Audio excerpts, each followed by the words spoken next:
At 34, Ibrahim Traore seized control of Burkina Faso. A captain in the military, he led a coup that ousted the sitting government. The world watched, stunned. This was no ordinary power grab. Traore was young, bold, and seemingly fearless. He embodied a new generation of Africans disillusioned with the old ways. His rise to power was swift, a testament to his ambition and charisma. He promised change, a break from the past. Could he deliver? Traore's military background was his springboard. He climbed the ranks quickly, gaining respect for his tactical mind. He saw a country grappling with jihadist violence, a government failing to protect its people. Frustration grew. The coup, he argued, was a necessary evil. It was time for a new Burkina Faso, one free from the grip of instability. His message resonated. People yearned for a strong leader, someone who would fight for them. The coup sent shockwaves through the nation and beyond. Some condemned it, a dangerous precedent in a region plagued by instability. Others whispered of hope. Perhaps this young leader, unburdened by the past, could chart a new course. The world held its breath. Would Traore be a force for good or another dictator in the making? Only time would tell. The weight of a nation fell upon Traore's shoulders. He had promised change, but could he deliver?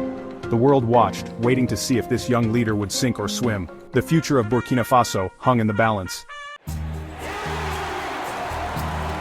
Ibrahim Traore did not shy away from controversy. He wasted no time in asserting his vision for Burkina Faso, a vision rooted in anti-imperialism and Pan-African solidarity. He took aim at France, the former colonial power, accusing them of continued meddling in Burkina Faso's affairs. His words resonated with many, particularly the youth who saw France as a symbol of oppression and exploitation. Traore vowed to break free from the shackles of neo-colonialism. His actions were even bolder than his words. He expelled the French ambassador and severed military ties with France.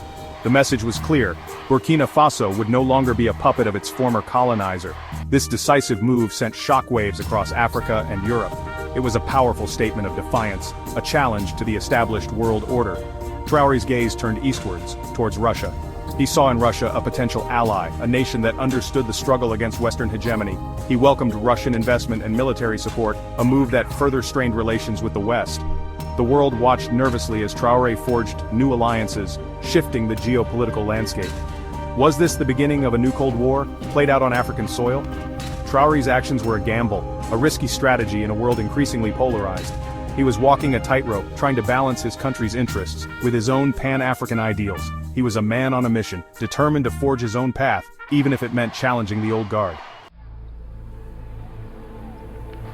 Ibrahim Traore's rise to power ignited the imaginations of many, particularly Africa's youth. Here was a man their age, a man of action who dared to challenge the status quo. He became a symbol of hope, a beacon of change in a continent yearning for a new narrative. Across Africa, young people rallied behind Traore, seeing in him a reflection of their own aspirations for a more just and equitable world. Traore tapped into a deep well of resentment towards the West. He spoke of African solutions to African problems, rejecting the notion that the continent needed Western saviors. His message of self-reliance and sovereignty resonated deeply. He embodied a new generation of Africans, proud of their heritage and determined to shape their own destinies. But Traore was not without his critics. Some saw him as an opportunist, a military man who had seized power through force. They pointed to his crackdown on dissent, his silencing of opposition voices. Was this the true face of Traore's revolution? Was he simply another dictator in the making, albeit a young and charismatic one? The jury is still out on Ibrahim Traore. He is a complex figure, a bundle of contradictions. He is both a symbol of hope and a figure of controversy.